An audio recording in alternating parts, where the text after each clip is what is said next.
కళ్ళబొల్లి నాటకాలతో మా ఆర్య సారింట్లో తిష్టవేశావా? మీ నాన్న ఒక పచ్చి మోసగాడు. ఎందరో కార్మికుల ఉసురు పోసుకున్నాడు. మీ నాన్న చెయ్యని దుర్మార్గం లేదు. మీ అన్నయ్య కూడా అలానే. ఇంక నువ్వేం తక్కువ? నువ్వు కూడా మోసగత్తివే అయి ఉంటావు. అబ్బాయి,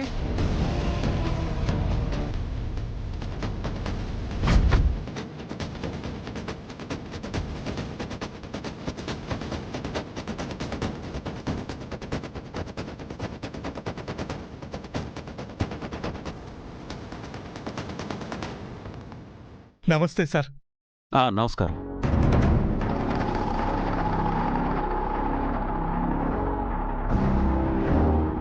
ఏంటి, ఫ్యాక్టరీలో చేసిన గొడవ చాలక ఇంటి వరకు వచ్చారా? మొత్తానికి మీ పంతం నెగ్గించుకుని ఫ్యాక్టరీనే క్లోజ్ అయ్యేలా చేశారుగా, ఇంకేం కావాలి?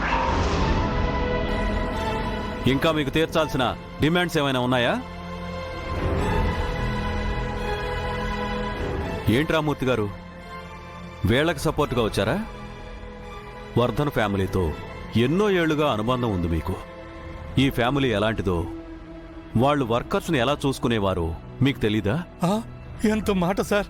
ఆర్యవర్ధన్ గారి గొప్పతనం తెలిసిండి కూడా ఆయన కుటుంబం మీద కుట్రలు చేస్తామా? వీళ్ళందరికీ బుర్రలు పాడయి అత్యాశకు పోయి ఇక్కడి దాకా తెచ్చుకున్నారు సార్. వీళ్ళందరూ ఇలా చేశారని నాకు ఆలస్యంగా తెలిసింది సార్. అందుకే వెంటనే ఆర్యవర్ధన్ సార్ గురించి, వర్ధన్ కుటుంబం గొప్పతనం గురించి చెప్పి మీకు క్షమాపణలు చెప్పించడానికే తీసుకొచ్చాను. అవును సార్, మా తప్పు మాకు తెలిసొచ్చింది. నిజానికి ఇదిగో ఈ మహాతల్లి వాళ్ళ అన్నయ్య మమ్మల్ని ప్రలోభ పెట్టాడు సార్. ఏదో ఆశపడి బుద్ధి గడ్డి తినింది సార్. సార్, ఆ జలంధరు ఒక విష పురుగు. అతని రక్తం కూడా విషమే.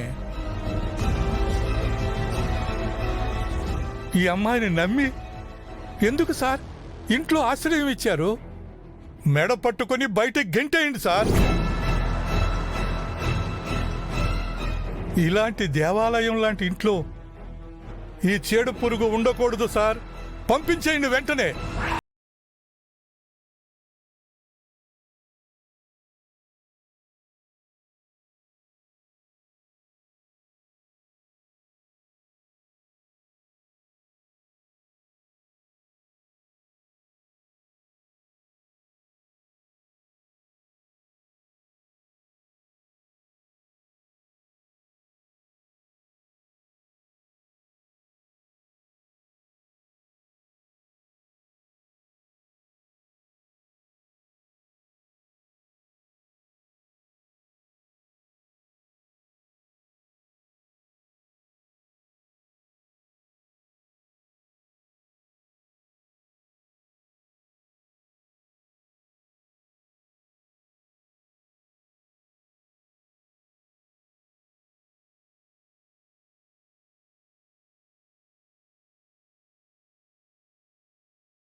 రవి సార్తో కూడా దురుసుగా మాట్లాడి రెచ్చగొట్టాం.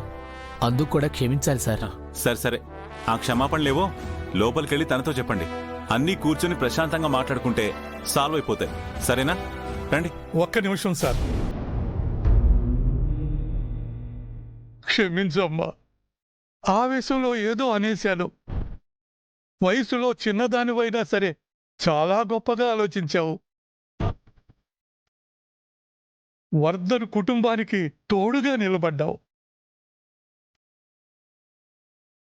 ఒక్కసారి వర్ధన్ కుటుంబం ఎవరినైనా సొంత వాళ్ళు అనుకుంటే వాళ్ళ కోసం ప్రాణాలైనా ఇస్తారు.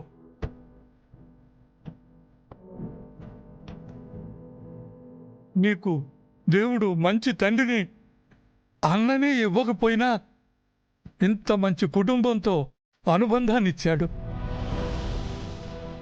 అది నీ అదృష్టం అమ్మా.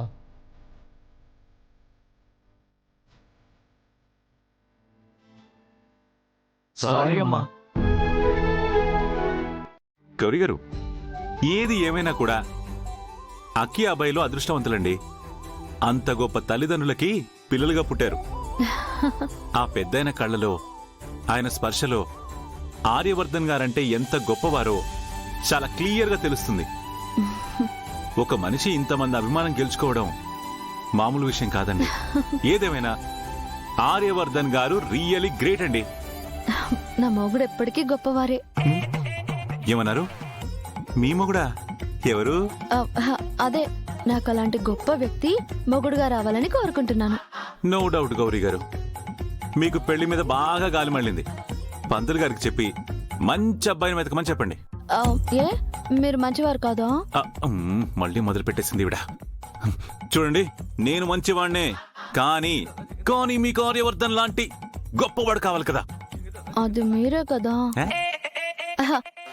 అదే, మీరెందుకు అలా కాకూడదు అంటున్నాను. అంత డిగ్నిటీ మెయింటైన్ చేయడం మన వల్ల కాదు కానండి. చూడండి, ఇప్పుడే ఒక పెద్ద ప్రాబ్లం సాల్వ్ అయ్యి రిలీఫ్ గా ఉన్నాను. దయచేసి నన్ను కన్ఫ్యూజ్ చేసి నాతో ఆడుకోకండి. నన్ను ఇలా ప్రశాంతంగా వదిలేయండి. వదిలేయడానికి కాదు, పట్టుకుంది. రండి. ఎక్కడికండి? ఇంత పెద్ద ప్రాబ్లం సాల్వ్ చేశారు, వర్కర్స్ అందరూ మెచ్చుకున్నారు. ఎంత దిష్టి తగిలిందో. రండి, దిష్టి తీస్తాను. మళ్ళీ దిష్ట? అరే రండి. ఆగండి.